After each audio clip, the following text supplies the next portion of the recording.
You ask Tiger to solve. This deals with linear equations with one unknown.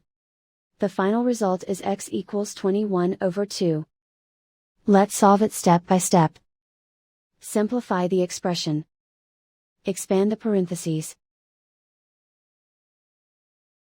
Simplify the arithmetic.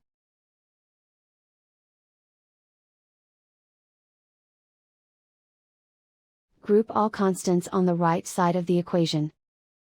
Add 7 to both sides.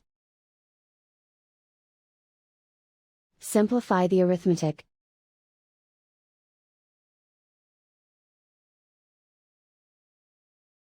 Isolate the x. Divide both sides by 2. Simplify the fraction. And so the final result is x equals 21/2.